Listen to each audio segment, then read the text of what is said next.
So I went back to Spencer Stuart and told them my story, and they thought it would apply, and they did want me to go to shrink, and so I had to clear a psychological interview myself, which was with the major search firm, the major psychological firm that did that in those days.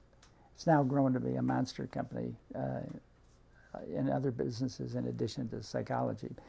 But anyway, apparently I passed that because they hired me. And I immediately started working. My very first assignment was for a general manager of a baking company, a large baking company in London that wanted to open up a business in the Midwest, and we're going to start in Chicago. So my job was to find somebody to run this baking company in Chicago and start from scratch. So I was traveling to various, doing what I do and what anybody does in search, locating. We have the search methods. There are directories.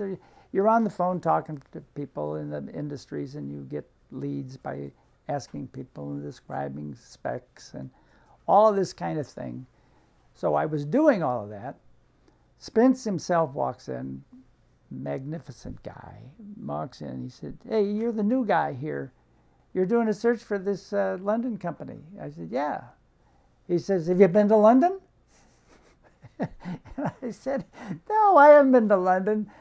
And he said, "You ought to go to London." Well, he's in for a day. He goes away, and I tell my boss, "Hey, Spence wants me to go to London and meet the client over there. You guys, somewhere along the line, you met him. You took over the assignment and gave it to me. But he thinks, how can I do a search if I don't know the client? I'm the one doing the search." He says, "You're not going to do that. You're going to work through me. I'm going to be the one who actually completes the search, but you're going to show us you really know how to do a search." So I did, and that all worked out. And of course, this is a company that has tons of searches. That's all they do, and it was a global firm. It's a larger global firm now. So a search consultant would be doing 6 searches at a time. So I was into the business, doing searches, succeeding, completing the searches, learning more and more. Actually got placed on the management company in my second year, placed on the management company of the search firm. So I got to go to New York every month and be cross-examined by Spence on the assignments we're doing. He's a very blunt, direct guy, a beautiful man. Anyway, so I got a lot of exposure that way. So that went on for about 2 years, but it looks like this was all done very swimmingly, but there were some real hang-ups. My immediate boss was a drag at the beginning.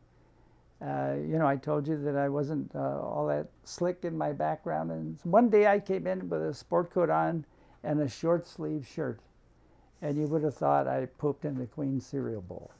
This guy read me out, and I said, "What's wrong with a short sleeve shirt?" He said, "Nobody around here wears short sleeve shirts. You come in here with a suit, and we don't even take our coats off during the day. Clothes don't matter until they do." And so I really thought that was something. And this boss and I did not get along at all. I loved the people who hired me, but he was the office manager of Chicago. I reported to him, and he was giving me a hard time, and I had the feeling he wished I'd never been hired. But over a period of a year and a half, we actually became very good friends and worked together very well. And so that relationship, in that sense, really worked out. You might ask, why would I be willing to leave Spencer Stuart after 2 years and having this kind of experience, learn so much? When I went to work with Case & Company, I had had a little psychological counseling practice. I had been a teacher at Wheaton College, and I was also a youth director at a Presbyterian church in Park Ridge. And you put all those little 3 jobs together, and I was making $14,000 a year when I went out on the street looking for a job in business.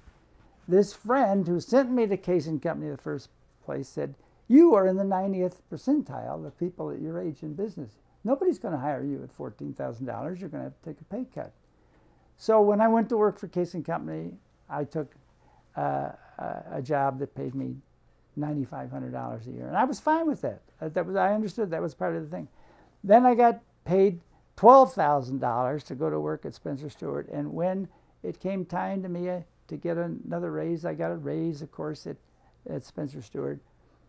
But coming up on the second year, the boss that I hadn't liked, and we'd got over our hurdles, promised me that I would get $18,000, which was a nice kick up in those days for me.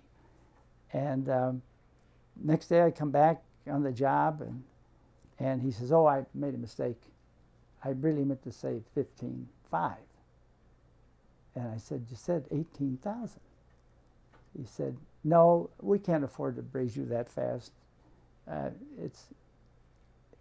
It's 15,500. I said, "No, it isn't. I quit."